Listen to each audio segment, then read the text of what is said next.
Ya udah, kita shock hanya beberapa saat antara percaya atau tidak percaya. Ya itu kejadiannya memang seperti itu. Kita waktu itu menyepakati kita tunggu, kalau jam 10 ini belum selesai kita balik.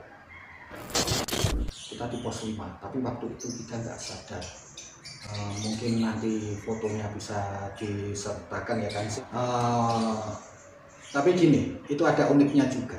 Uniknya kita semua punya file asli, karena waktu itu kita share ke kawan-kawan yang ikut semua. Dan uniknya filenya itu hilang semua. Yang selamat hanya tinggal yang sudah di crop, yang di save di Facebook. File aslinya hilang. Itu hilangnya kehapus atau enggak? Ada yang dihapus.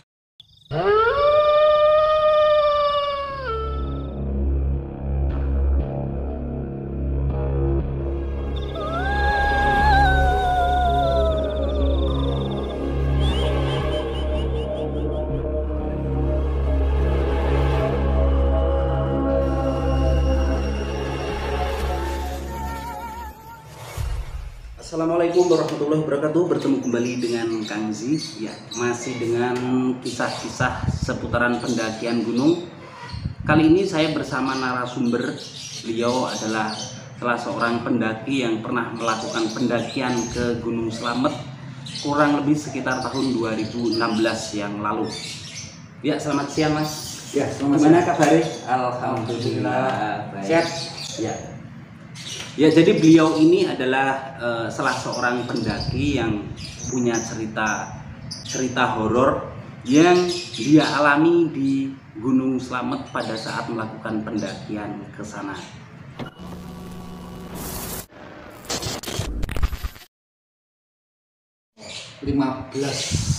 September tahun 2016. Cerita ini berawal sebetulnya kita tidak menyadari adanya kejanggalan ini sampai akhirnya kita turun dan kita tahu di base camp Gunung Slamet via Bambangan. Awal berangkat di tanggal kurang lebih tanggal 14, yang seharusnya dari Madiun sampai ke Bambangan itu kurang lebih waktu yang dibutuhkan sekitar 9 sampai 10 jam. Di situ kita sampai 15 jam. Waktu itu tidak sadar adanya kejanggalan itu. Nah, kita enjoy, kita biasa. Kita sampai di base camp, kita menginap di salah satu rumah penduduk. Ya, terus pagi kurang lebih sekitar pukul 7 kita melakukan pendakian. Dan di sini mulai ada beberapa hal yang ya mistis. Ketika kita perjalanan dari base camp menuju pos 1, sebelum sampai pos 1 ada beberapa kawan itu melihat di beberapa pohon itu full ulat bulu.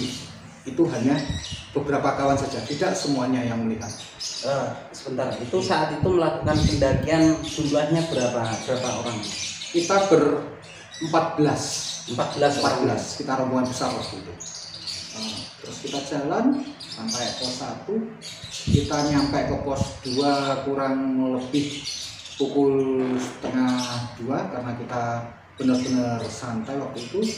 Kita di situ harus break atau mungkin bahkan kita harus berhenti karena di situ hujan, bahkan boleh dibilang itu badai, mulai setengah 2 siang sampai besoknya kurang lebih tanggal 17. Kita pendakian tanggal 16, terus tanggal 17 itu jam 10 kita baru bisa melakukan pendakian lagi.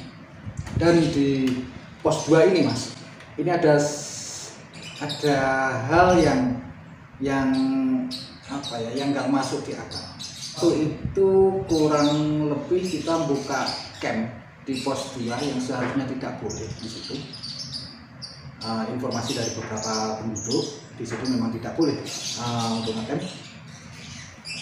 Itu sekitar tengah malam mungkin, pas di tenda yang saya tempati 4 orang, tengah malam kejatuhan batang pohon yang besarnya sepaha. Untung itu mengenai apa ya, mungkin bekas lapak penduduk sekitar situ. Oh, kayak warung gitu ya? Betul, tapi itu hanya rangka warung-warung portable yang mungkin ya hanya dari terpal itu saja. Itu ada tiangnya, penyangganya untuk menaiki. Kalau enggak mengenai tenda langsung tenda, dan kemungkinan besar 95% 4 orang dalam tenda ini selesai. Kita tidak sadar sama sekali dalam tenda itu, padahal malam itu semua tenda kawan-kawan yang lain mungkin ada sekitar 4 kalau enggak 5 tenda. Tenda-tenda yang lain ini ya udah gaduh karena tendanya ada yang frame-nya patah, ada yang rusak terkena badai, dan kita berempat di dalam tenda ini sama sekali tidak tahu apa yang terjadi di luar. Ya mungkin istilah bahasa Jawanya kayak kena sirep. Oh, jadi sampean berempat di satu tenda itu sama sekali nggak sadar kalau di luar lagi ada badai kayak gitu?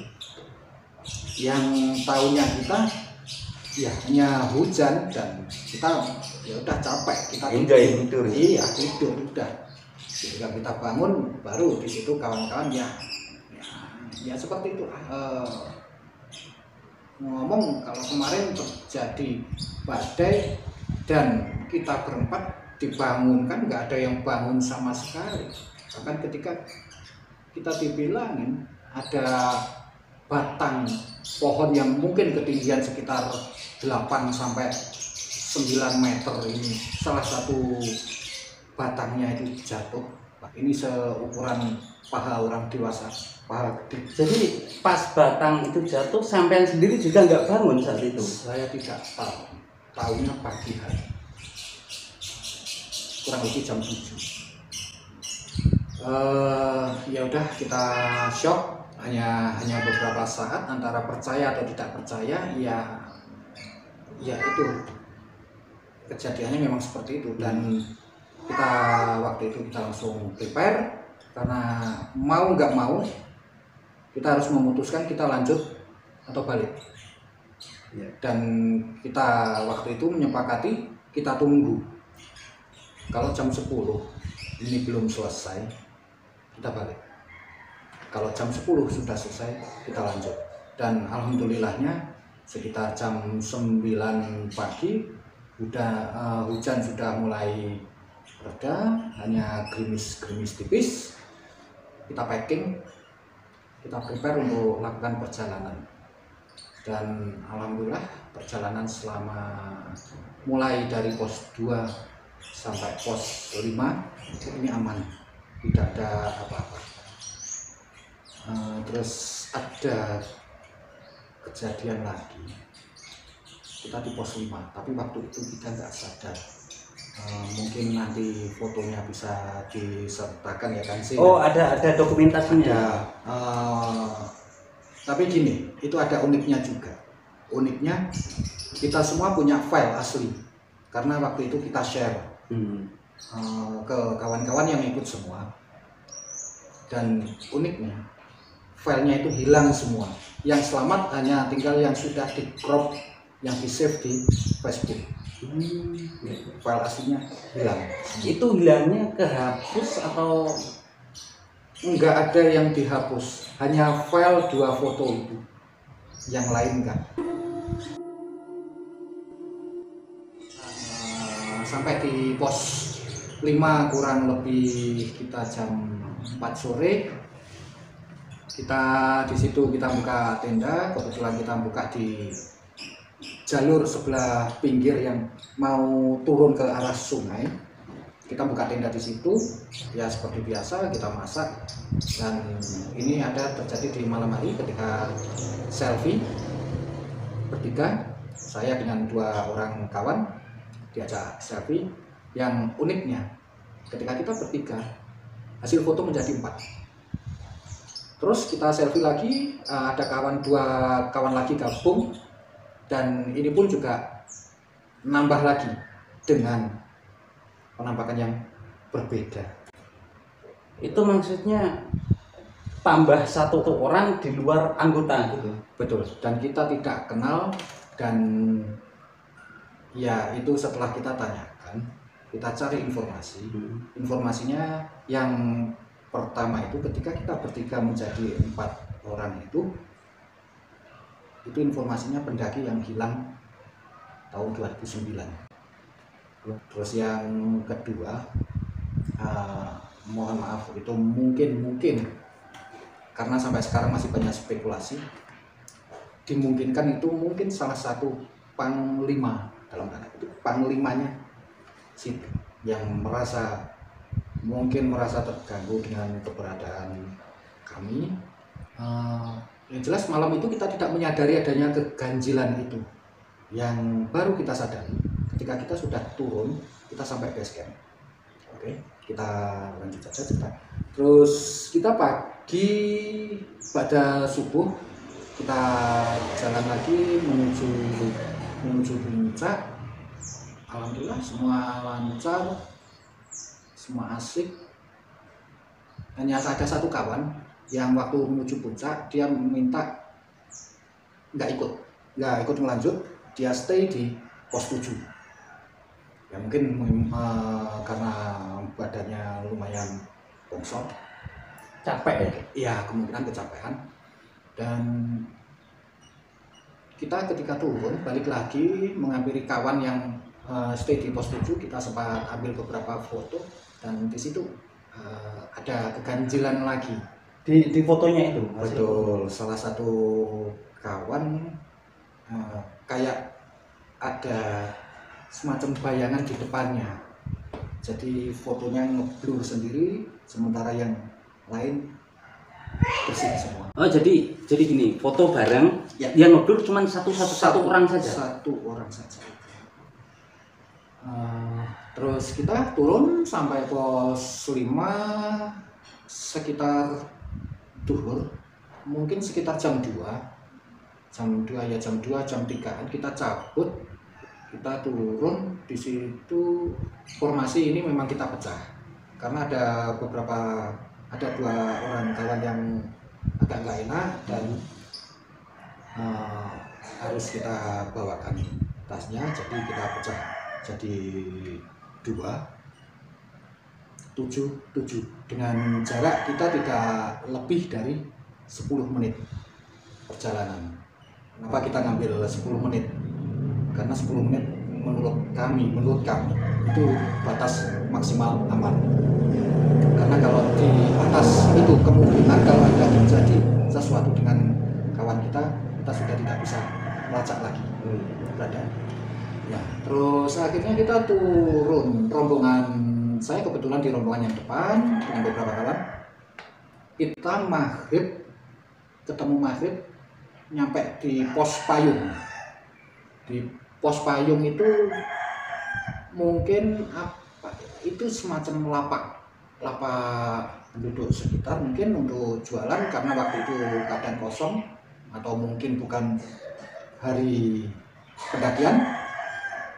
Yang jelas di situ kosong, kita berhenti di situ sampai selesai adzan maghrib, yang kebetulan dari HP alarm bunyi, dan sayup-sayup dari kejauhan dari kampung sudah kedengaran memang adzan maghrib. Kita berhenti sejenak, dan di situ mulai lagi beberapa kawan termasuk saya itu headlamp dan senter mati. Hanya ada beberapa kawan yang headlampnya bisa nyala. Nah, kebetulan ini di formasi depan ini yang bawa keril double ini memang kita suruh untuk turun duluan karena kasihan. Ya. Dia sudah capek, tenaganya terforsir biar cepat sampai di base camp.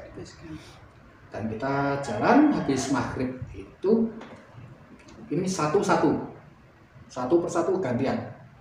Biasalah ketika kita di gunung, ketika ada kawan kita jatuh, yang kita lakukan pertama adalah tertawa. Iya, kita tertawakan. Tapi uniknya ini yang jatuh gantian. Jadi semuanya mengalami jatuh semua. Jatuh semua. Ya akhirnya kita sadari kayak semacam ada yang jengkel, atau mungkin itu hanya sugesti kami atau gimana, karena itu kecapean atau kita nggak tahu. Tapi yang jelas yang ada di rombongan saya seperti itu. Terus kita jalan turun, mungkin di pertengahan ladang penduduk. Di situ ada belokan macam letter S, tapi nggak full letter S. Di situ saya ingat di situ ada rumpun pohon bambu, terus dari suaranya di bawahnya itu ada sungai. Di ladang itu kita bertemu dengan 3 atau 4 pendaki asal Madura. Karena saya bisa ngomong asal Madura, saya yang tanya. Saya tanya, asal mana Mas? Madura. Baru berangkat? Iya, baru naik. Saya kurang ingat terkait pakaian atau mungkin apa yang atribut yang dibawa, dipakai. iya atributnya. Tapi seingat saya juga bawa tas, dan dia pakai lampu kuning, lampu penerangan warna kuning. Saya nggak ingat itu headlamp atau lampu senter. Ya, setelah itu kita terus lanjut turun sampai base camp, kita laporan, dan ternyata ketika kita laporan di base camp, orang base camp bilang yang itu di luar ekspektasi kami. 1 jam lagi sampai nggak datang akan kami sar. Itu alasannya orang basecamp kenapa kok mengatakan itu? Karena kita sudah over limit. Iya. Batas waktu pendakian itu idealnya sekian. Mungkin karena di hari pertama kita kena badai, dan kita harus memutuskan untuk stop dan ngecamp di pos 2 itu, mungkin itu yang menjadikan alasan. Ya terus di situ ketika semua sudah kumpul di base camp, kita sudah registrasi ulang, istilahnya mungkin kita check out ya, mungkin Ya, kita langsung kembali ke penginapan yang pertama di malam pertama kita datang itu. Saya tanya ke rombongan yang di belakang, tadi di sekitar ladang atau mungkin ketemu di pos payung itu, ketemu nggak dengan pendaki yang baru naik? Tidak, katanya tidak ada pendaki selain rombongan kami. Itu yang rombongannya sampean sendiri yang sampean tadi? Iya, yang 2 kan rombongan kita terpecah jadi 2. Iya, yang memang sengaja kita belakang. pecah. Ya, yang rombongan belakang ketika saya tanya tidak ketemu sama sekali. Ya, kita yang ada di rombongan depan yang tadi memang ketemu ya cuma bisa lihat terus siapa. Saling pandang. Iya, dan itu belum selesai. Salah satu kawan yang HP-nya dibuat selfie itu dibuka. Terus tanya, ini siapa yang foto dengan kita? Ini bukannya ini kawan kita? Bukan. Coba di-zoom. Iya, memang bukan kawan kita. Dan tenda kita ini berada jauh dari tenda-tenda kawan yang lain, pendaki-pendaki yang lain. Karena pendaki-pendaki yang lain itu mengambilnya di jalur dekat jalur pendakian dan dekat dengan shelter pos 5. Di situ memang agak datar dan luas juga untuk pos 5 itu. Apa namanya? Samyang Rangkah atau apa? Saya lupa. Samyang Rangkah. Iya, Samyang Rangkah kalau nggak salah. Terus kita ya saling debat, saling adu argumen, ini siapa, ini orang, ini ya. Sekarang logikanya kita itu nggak ketemu orang di sekitaran tempat kita untuk apa ngecamp itu, buka tenda itu, nggak ada orang yang ke situ. Kalau toh ada orang kita pasti tahu. Itu foto itu ngambilnya malam hari ya? Malam di kisaran kalau nggak salah sekitar jam setengah 9, jam 9 kalau nggak salah. Ya, terus di situ ada kejanggalan di beberapa kawan. Ya dua, banyak dua. Satu yang pegang foto, yang punya HP tadi, dan satu kawan kawan muda kita. Mohon maaf di sini saya nggak menyebutkan inisial atau asal daerah mana. Itu yang pegang HP itu, yang punya HP itu langsung secara dia itu pembawaannya temperamental, emosional. Padahal sebelumnya dan sehariannya nggak seperti itu. Karena kita tahu banget, kita berkawan akrab. Dia temperamental, dan kawan yang satunya itu, yang muda, itu mukanya merah. Maksudnya merah itu merah karena menahan emosi apa? Kurang tahu. Gini, kan sih, jenengan ketika turun gunung di posisi siang hari, ya seperti itu, mukanya merah kayak panas. Ya mungkin sebagai gambaran seperti itu. Saya suruh untuk bersih-bersih nggak mau, saya suruh mandi nggak mau, saya suruh wudhu juga nggak mau, bahkan makan pun nggak mau. Di situ di satu grup kami di rumah itu, ya auranya gelap semua. Di situ kita semua hampir baku hantam satu sama lain. Jadi saling emosi ya? Semuanya emosi, nggak ada yang tidak. Kita nggak tahu itu apa. Terus akhirnya kita putuskan jam 10 karena kondisinya sudah tidak lagi kondusif. Jam 10 malam kita cabut dari base camp Papangan. Di situ kita berhenti di alun-alun mana saya lupa, apa Purwokerto. Di situ untuk cari kopi, dan si driver ini bilang ada yang aneh dengan kendaraan. Kebetulan kita waktu itu bawa Elf. Gampangnya kontur jalan di Indonesia itu kalau orang Jawa bilang seperti batok mengkurep, pasti agak rendah yang sebelah kiri. Jadi kalau dirasakan ketika kendaraan ini oleng atau mau apa ya istilahnya tergelincir, itu pasti ke arah kiri. Dan ini si drivernya, kawan kita yang kebetulan yang juga ngajak selfie tadi, itu bilang kendaraan ini berat sebelah kanan. Dan rasanya itu seolah-olah mau apa ya istilah kalau bahasa Jawanya guling. Oh iya. Iya, mau guling ke arah kanan. Ke kanan. Padahal waktu itu posisi kita merata, duduknya merata. Yes, kita masih di situ, masih banyak pertanyaan, masih tanya jawab, ini apa, ini ada apa, ini apa. Kita terus, kita asyar, kita nyampe di Karanganyar. Setelah itu kita lanjut ke Cemorosewu. Kita bersih-bersih semua di situ.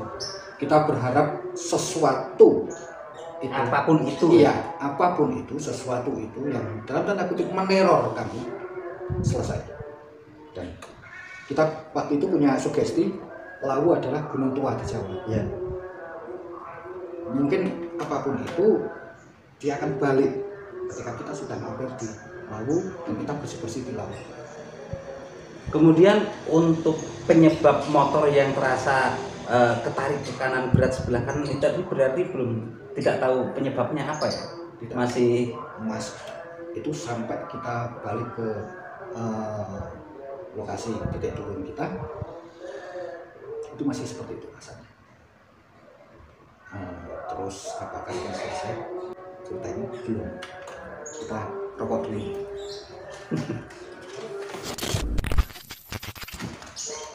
Apakah teror ini sudah selesai? Ternyata belum.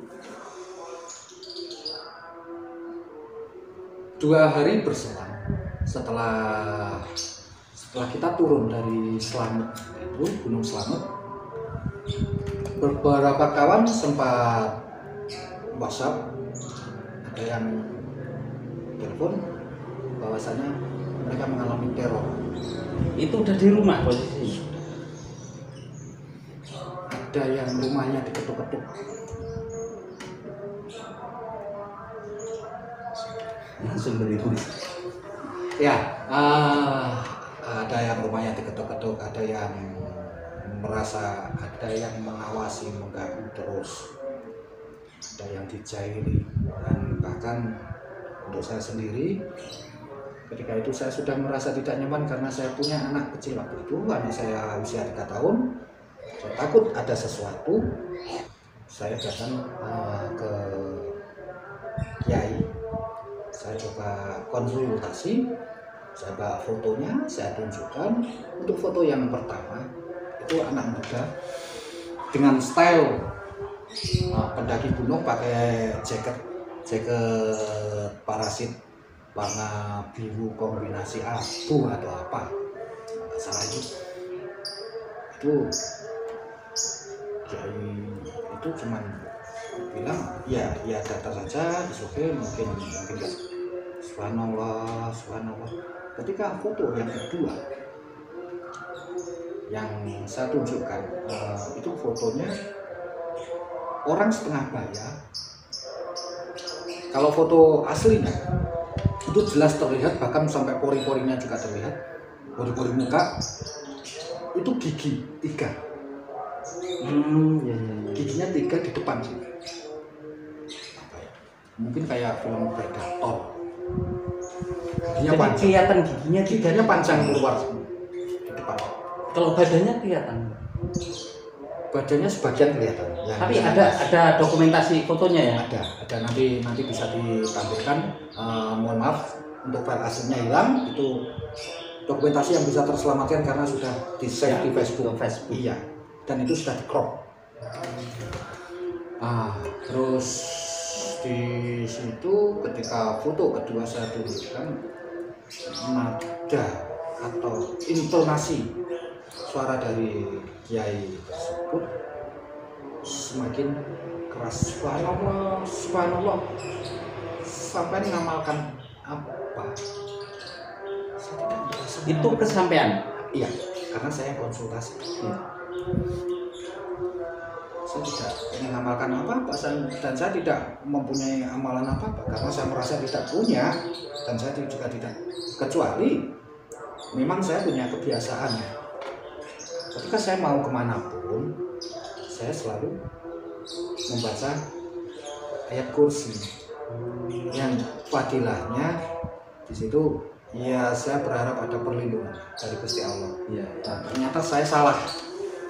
Salahnya gini, semua itu kalau orang Jawa bilang harus empan papan panggonan. Kita harus menempatkan ini di posisi mana, dan di posisi itu posisi salah. Salahnya gini, di tengah hutan pasti kita it's okay, kita punya skill, kita punya experience, kita punya pengalaman yang banyak, kita punya skill yang mumpuni, tapi semuanya jika kembali ke Gusti Allah, atas kuasanya Gusti Allah. Dan di situ mungkin ada kepasrahan dari saya, dan di situ menghancurkan anak buahnya yang notabene katanya itu semacam panglima atau adipati atau apanya lah, mungkin yang jelas dia pangkatnya sudah tinggi di situ. Penghuni Gunung Slamet. Iya, di situ banyak anak buahnya yang selesai. Dan kayak saya bilang, ini rombongan sampean telat setengah jam sampai di bawah. Allah. Saya tanya maksudnya Allah alam gini. Ya Allah paham, hanya Allah yang tahu. Dan di teror itu saya masih punya trauma sampai sekarang. Yang jelas trauma saya 2 tahun vakum naik gunung. Kalau toh berani hanya di Cemoro Sewu, itu hanya di Cemoro Sewu. Nah, yang di bawah betul di Cemoro Sewu, tidak lebih. Terus ada kawan satu tadi yang muda, itu bahkan sampai 2 tahun. Dia pengobatan ke dokter, ke kiai, di rukyah. Ya, istilahnya dalam tanda kutip terornya nggak hilang. enggak, dia masih error, masih ngeblank. Ya mungkin di sini yang kami tidak sadari, di situ mungkin kami melakukan suatu kesalahan atau apa yang tidak kita sadari. Makanya saya selalu bilang ke adik-adik, jaga etika ketika naik gunung, karena ya bagaimanapun di gunung itu ada penghuninya. Maksudnya di situ ada makhluknya Gusti Allah yang namanya binatang, yang ada namanya tumbuhan, yang biasanya tenang mungkin berisik karena ada kami atau makhluknya Gusti Allah yang namanya jin yang terganggu dengan adanya kami, dengan kegiatan kami di Gunung Slamet itu. Ya intinya yang jelas jaga etika, jaga omongan, kita saling menghormati, bukannya kita mengkultuskan, enggak, kita hanya menghormati mereka sebagai makhluknya Gusti Allah, enggak lebih. Itu saja. Ya, itulah tadi cerita yang dibagikan oleh Mas Agus, salah seorang pendaki yang sempat mengalami kejadian-kejadian ganjil saat melakukan pendakian ke Gunung Slamet, Jawa Tengah. Kemudian di akhir tadi beliau juga sempat memberikan pesan kepada kita semua. Alangkah baiknya kita sebagai seorang pendaki yang datang ke gunung menjaga sikap, menjaga etika, dan tentunya saling menghormati. Ya, Mas Agus, terima kasih untuk berbagi kisahnya. Siap. Ya, kita saling berdoa saja semoga selalu diberikan kesehatan dan diberikan kelancaran dalam setiap urusan kita. Amin. Ya, saya rasa itu tadi cukup sekian teman-teman. Sampai bertemu kembali di kisah-kisah mistis seputaran pendakian gunung berikutnya. Wassalamualaikum warahmatullahi wabarakatuh.